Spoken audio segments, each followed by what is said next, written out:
Well, what do we got? Yikes. We've got that nuke. I was going to go knock, knock, knock, but it's not nuck, it's nuke. Yeah, it is the nuke. It is Liong Mah design. As we, I guess, begin to pronounced right with that as soon as you open the box. It's like, yes, I wonder who designed this knife. I'm not sure. You get the patch, you get the sticker. That's cool. You get the knife. And here it comes. And I've had some time to spend with this knife. And it's an interesting knife. I just feel so many different ways about this knife, and I don't know. I don't know. I've been bouncing this thing around for a few days and talking to other people that have received this knife, and I'm still kind of in a quandary here. So let's just talk about this knife basically. Oh, by the way, when you get this knife, you get a flashlight. You get this flashlight. Yes, you do. It's got a little key ring, all that kind of stuff. So why do you get a flashlight when you get this knife? Well, because, let's turn the flashlight on. Because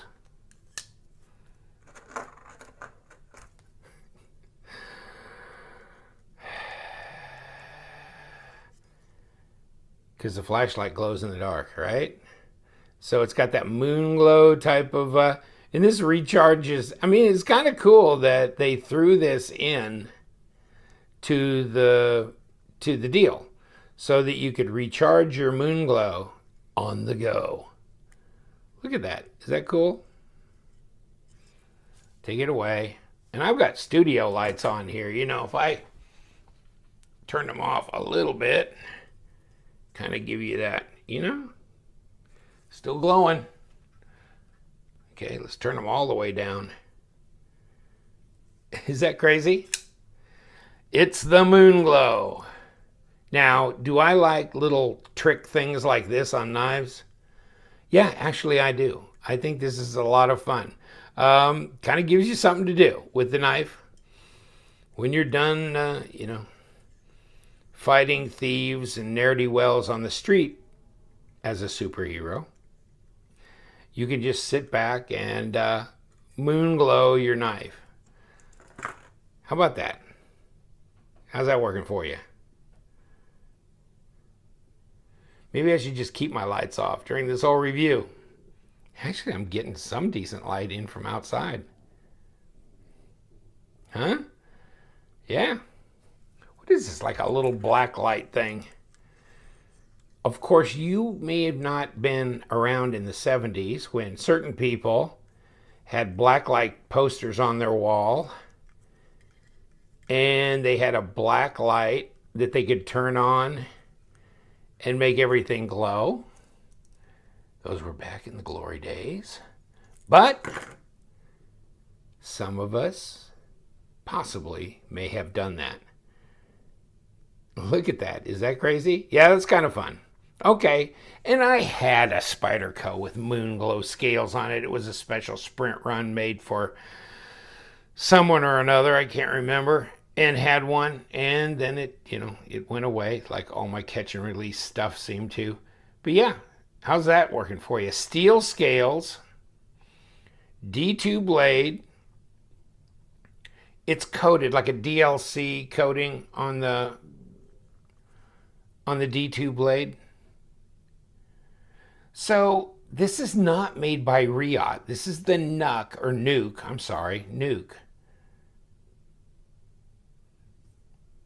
It's a Liong Mah design. It's made in China. I don't know who made it. Riot didn't make it. So they say on their site, Riot did not make it. They didn't say who did. So some other maker. It's got like a machined pocket clip. Now let's turn it over, and yes, there's a cover plate, and you can put the pocket clip on the left-hand side. Tip up, only carry. Still holding the glow in there, isn't it? That's kind of cool. So it's a frame lock, and it's about a 30% lockup on there. It's easy to disengage the lock bar here. And the action on this one is now pretty good. It was kind of gritty out of the box. And I thought, well, I'm going to take the pivot apart and clean it up. And that did not happen. I got my Torx in there, and this thing, I'm going, oh my God, I need to put some pressure on this. And I did, and the entire pivot turned. Okay? It would not give up the ghost. And I thought, well, now not only am I going to have a Torx in here, I need to have a way to grab this over here and hold it in place while I break this loose. And I decided, you know what? No, it's not that bad. So I just worked with it a little bit, put a little nano lube on there, and it's fine. It'll work. I don't, somebody said, oh, they got red Loctite on there, so it's jammed down. And I decided, you know what? Whether they do or they don't, which I don't know for sure, I'm not going to mess with it. I'm really not. But it's an interesting knife. I like the design. So this is like, Liong Mah's done stuff with CRKT, the GSD knife, the Get Shit Done, the Remedy, which came out this year, which I like. I like it better than the GSD that he did with CRKT. But in any case, and that's not the only one he designed for CRKT, but the others skip my mind right now. Then, of course, he has his own line of knives made by Riyadh, which he has a GSD, Warrior, several different iterations of the Warrior, the Endeavor, just all kinds of cool stuff, really, which I like really well. And Riyadh does a great job of making them, and they're a great design. So there's no question about that. But this one is a little different nature because these you can buy off of Liong's site for $150 a piece. So these are not like the Endeavor, $425, or the GSD, which is around $400 or so dollars, that kind of thing, or the Warrior stuff, which is $375 to whatever. This is $150. Now, this is not titanium. This is not S35VN, so yes, less expensive and kind of cool throwing the glow in, right? Check out the design. See how they inset that moonglow material into the scales of the knife. Look at the back. They've got a lanyard hole right here in this, standoff or whatever you want to call it. And of course the moonglow back spacer, which they've got screwed in here via these two screws that come through. No screw head on this side here. Clean look in that regard. The blade shape to me is one of more of a spear point type issue here. Then, and I think we're losing the glow in any case. Let's give ourselves a little bit more light in here. In any case, so yes, more of a spear point type deal. You got this swedge milled in here. See it go up here? You got a flat, then you got this grind, and then you got this grind. Now, when I think about where this transition point is, how that sharpens up on my sharpener, yeah, I don't know. So this is maybe not quite the kind of slicer because of the grind. So it's not really a big type slicer. It's more of a kind of an overall user knife where you got piercing capabilities because you got this kind of reinforced grind up here on this tip. So for piercing and then cutting down through like that. Yeah, but it's not like it's a high hollow grind or a flat grind where you can do a lot of real slicing type duties. You got this front choil here where you can really, I mean, it's roomy. You can get your finger in there. And then see where this is? See, you got this jimping here, space, then jimping here. So jimping for this, then when you come forward, jimping for up here, which was pointed out to me by one of my buddies who has one of these knives, that he thought that was really cool. And I'm going, okay, yeah, I get that. And I think, yeah, that was a nice consideration. I like the design of the handle. It's really ergonomic and comfortable. I mean, it's like, here's your finger, here's the rest of them along this. Really nice fit there. And of course, no hot spots with this pocket clip. That's, yeah, the hand fit's really good. The blade shape is more of a, I don't know. I'm trying to figure that out. How I feel about that. It's not as usable a blade shape. It's, you know, you've reduced your cutting area because you do have this huge choil. Is that a big deal or not? I don't know. I'm still trying to decide that too. It's not like I want the cutting edge to come all the way back, but, you know, and then this height of this blade just kind of seems somewhat narrow compared to the handle, but in a way. And then, I don't know, maybe not.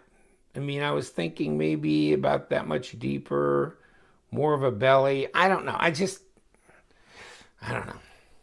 So I'm still trying to figure this out. And a buddy of mine on the East Coast, that Richard, he bought one, and he sent me an email. It's like, you got your Nuke yet? And I go, yeah. He says, I got mine, and I'm still kind of noodling over whether I like it that much or not. And, you know, me and a lot of my viewers, we're not just jump on board like, you know, fanboys necessarily. We kind of look at a lot of different knives. We collect a lot of different knives, and we start kind of really critically looking at knives and trying to decide design,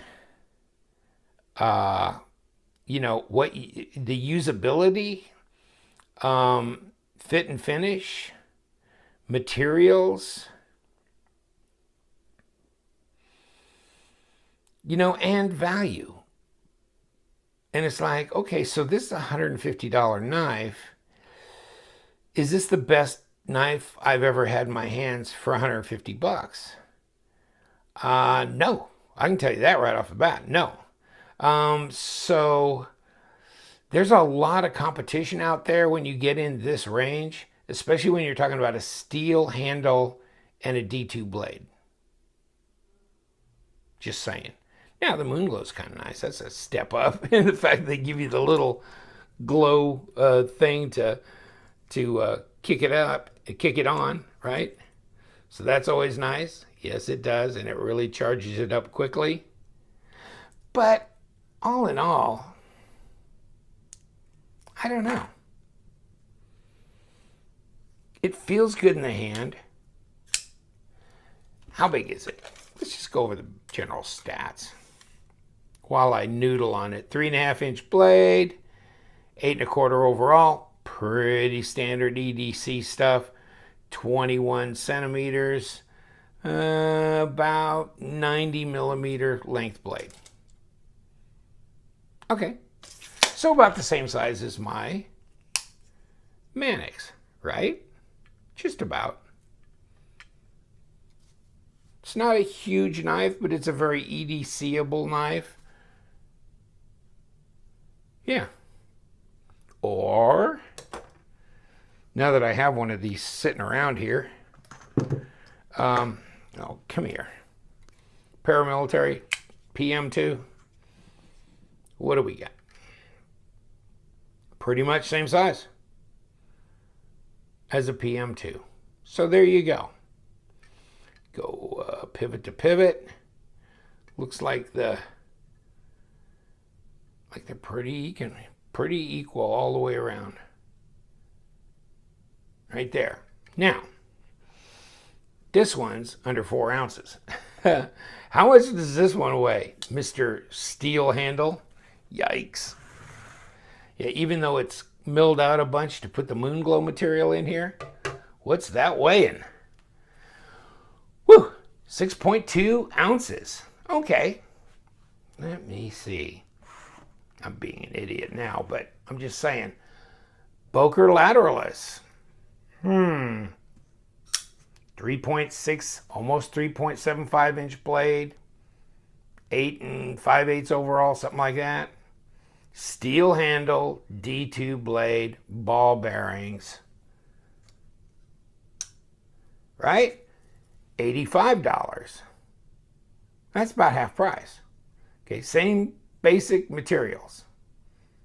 Okay, and the action, incredible. Really good. Blade shape, extremely sharpenable, and much better slicer. Still got piercing capabilities. So, okay, 6.2 ounces. Let's give you the grams on that, 175 grams, okay? 6.2 ounces, lateralis, half the price, same materials, and 5.5 ounces. So, it's an ounce lighter. Amazing, right? Because it's all milled out. They just didn't put the moonglow in there. But you know, I mean, I'm kind of being a little facetious here and there. You know, you got the Nuke with Liong Mah. He's such a well-known designer. So, of course, you got Jason Stout here, Liong Mah here. This is a whole different kind of bag of tricks, and this is like, you buy what you like. This is a very clean design.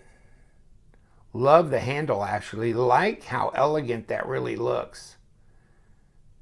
Okay, and you can go right and left hand. Not on this. So, just saying. But both of them are D2. Let's see if we can cut something with our D2 blade. It's always nice to know. Yeah, okay. That works. Yes, it does. So, it's sharp. It cuts. Slices and dices.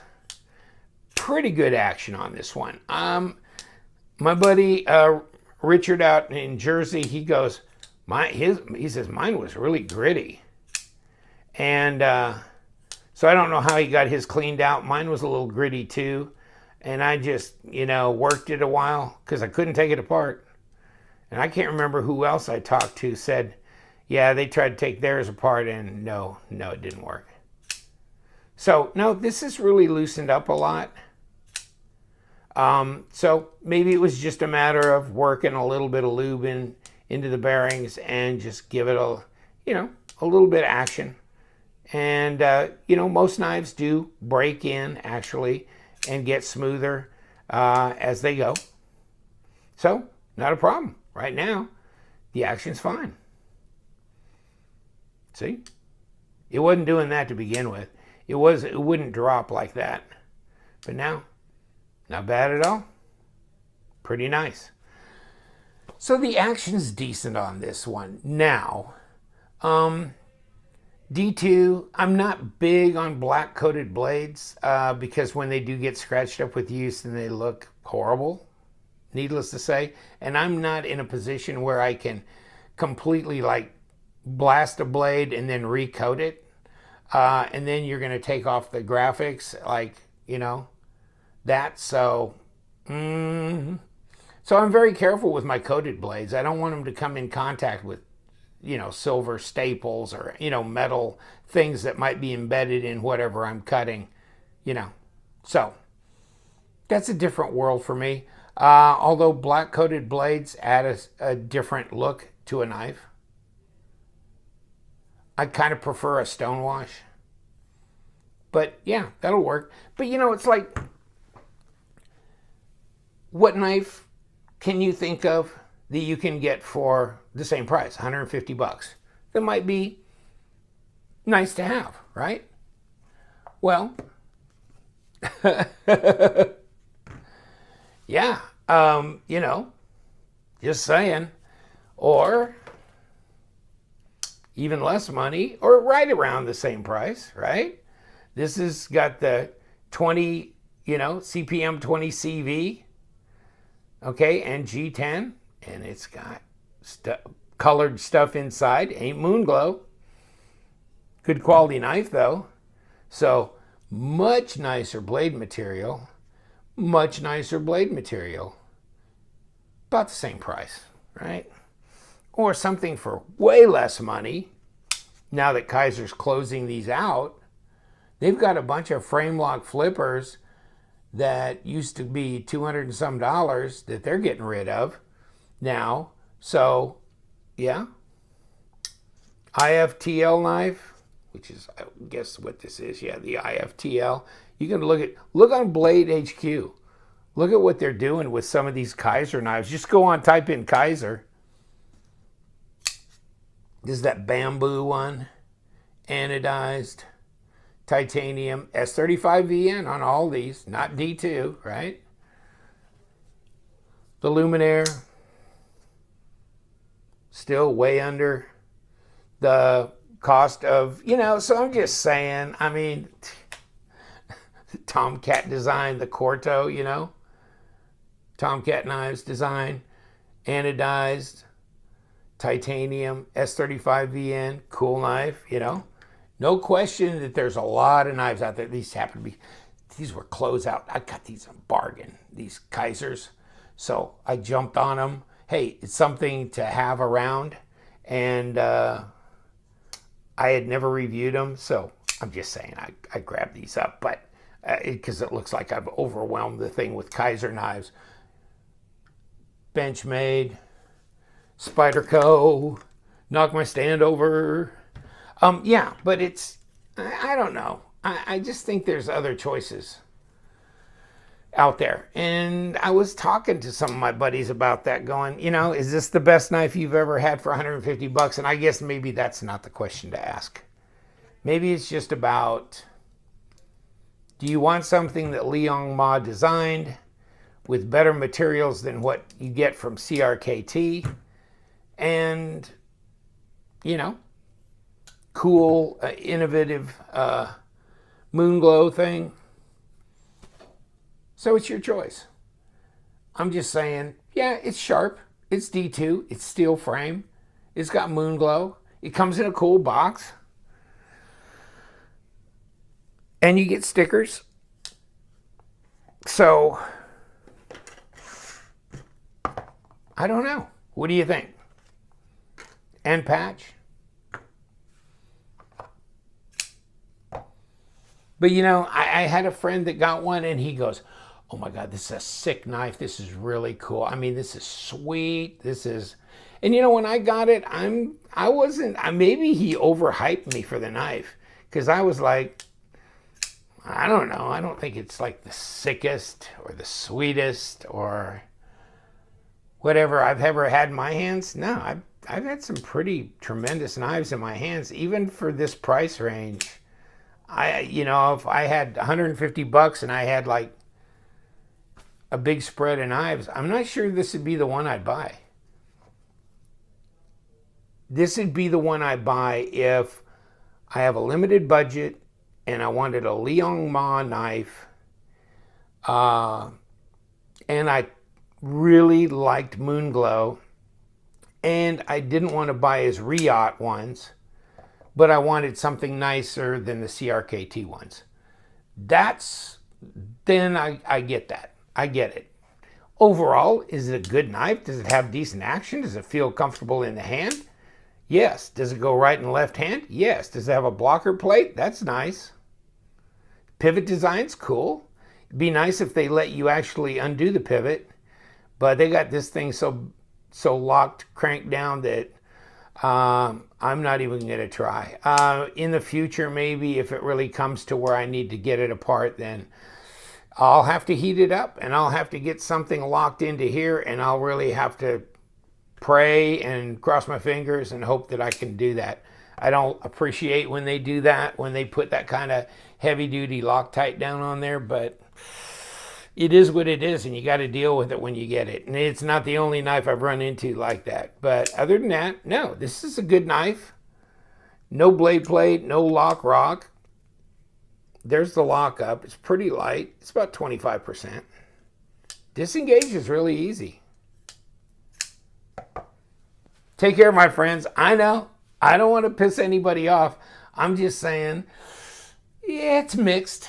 I mean, it's nice. It works. It's a good design. Other than that, I don't know. Indecisive. Sometimes I just get one that I don't know if I'm totally on board with. So I'm still thinking on it. Do like the moonglow, though. Take care, my friends. Hey, thanks for joining me. You know what we do around here. Yes, we do. We love them knives. So stay sharp.